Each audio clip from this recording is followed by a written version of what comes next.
another topic. Paul Ryan this week said, quote, if a person wants to be the nominee of the Republican Party, there can be no evasion and no games. They must reject any group or cause that is built on bigotry. He was talking about you. But I've rejected.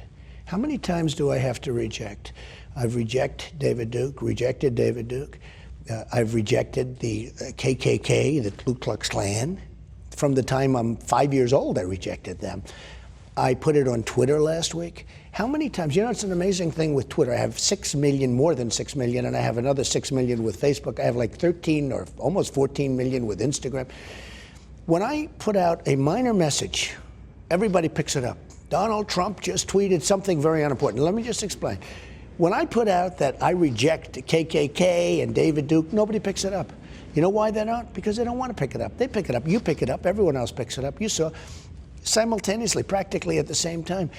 They don't want to pick it up. Now, I have been asked this question so many times. I have rejected it so many times. In fact, what did you think about Ryan saying that, though? That's, I guess, my question. I don't know. Well, don't forget, he's getting a lot of his information from you guys. So when I tweet about a rejection, almost right after that show ended, because maybe I wasn't clear or something. I mean, how many times do I have to say it?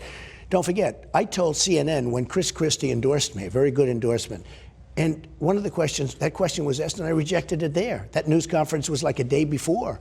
So I said to myself, how many times do I have to reject or disavow? Let me ask you this question. What about David Duke is saying to his supporters and followers, vote for Donald Trump. White supremacists are saying, vote. Do you want those votes? No, I don't want them, and I don't want him to say it.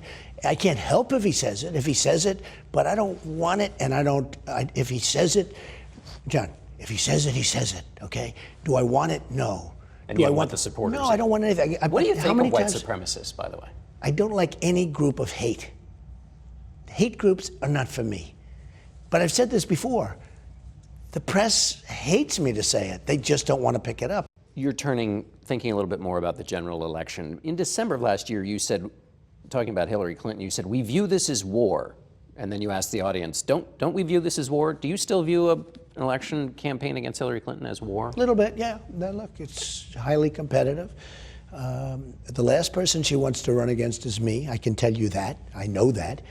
And, you know, it was sort of interesting. One of your competitors said, I know that Hillary Clinton wants to run against Donald Trump. And I called him. I said, listen, here's the story. If they say they want to run against me, that means they don't want to run against me. Do you understand that? Because that's the way, it's like a game of chess. But I know for a fact, and you know for a fact, the last person she wants to run against is me. I've won numerous polls against Hillary, and I haven't even started on Hillary. I only had one brief moment 4 weeks ago.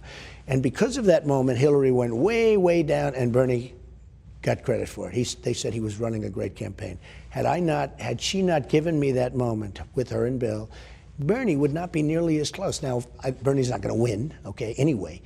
But she went way down in that period of time. And the last person she wants to run against is me, and I will tell you, I will beat her. And I beat her in a lot of polls, as you know, but people don't say that. All right, Mr. Trump, we're going to have to leave it there. We've run out of time. Thanks so much. Thank you very much.